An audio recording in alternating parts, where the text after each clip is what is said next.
Salut, c'est Louane, bienvenue dans mon interview coulisses.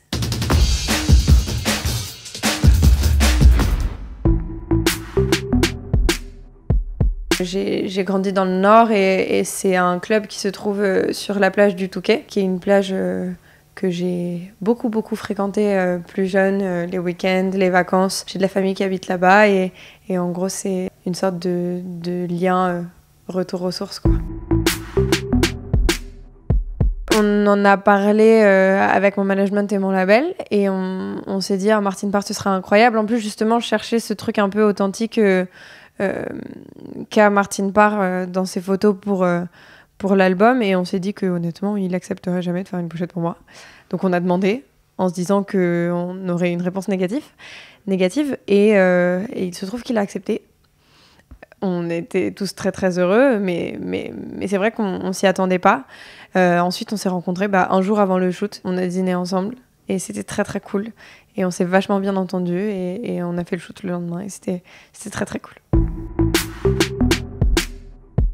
Il y a, je pense, presque 3 ans, je suis allée le voir en concert à l'Olympia. Je l'ai rencontré après ça en coulisses. Je lui ai dit que c'était vraiment fou, que ça s'était trop bien passé parce que le concert était incroyable. Et le lendemain, sa manageuse Anissa, elle a envoyé un message à la mienne en disant est-ce que Damso peut écrire pour Lou ? Et moi, j'ai répondu évidemment, bien sûr, carrément. Et c'est comme ça que ça s'est fait. Et ensuite, on s'est rencontrés en studio directement. Et ça s'est trop bien passé. Il est trop cool. Il a écrit le texte et il a fait les top lines. On a beaucoup discuté. Il a vraiment cherché à savoir qui j'étais, à comprendre où j'en étais dans ma vie. Donne-moi ton cœur, ta main et le reste. Donne-moi ce que tu es.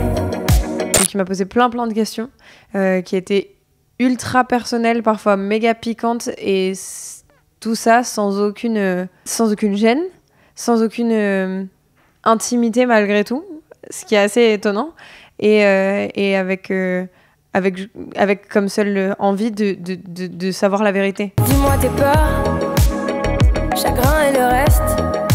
Dis-moi qui tu es.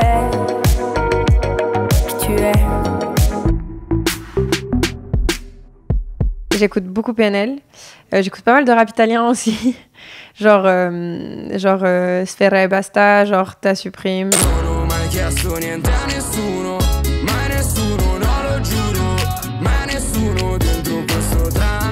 Moi, j'écoute beaucoup de rap italien. J'écoute beaucoup de musique italienne, en fait. J'aimerais refaire du ciné.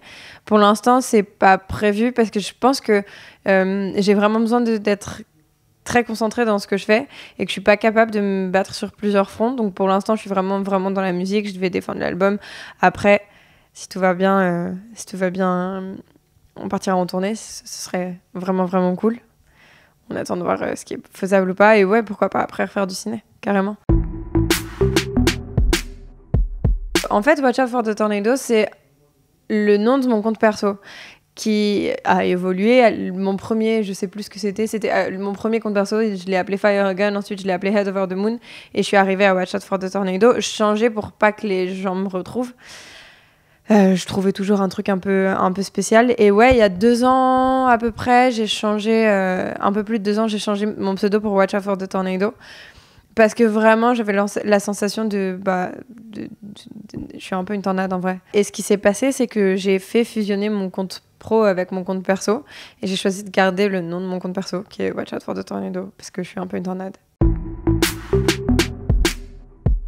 Genre, à 12 ans, je voulais être designer automobile. À 10, je voulais être pilote d'avion de chasse. Et après, j'ai voulu faire de l'interprétariat. Et au final, je fais de la musique. Mais la vérité, c'est que je n'osais pas dire aux gens que je voulais faire de la musique.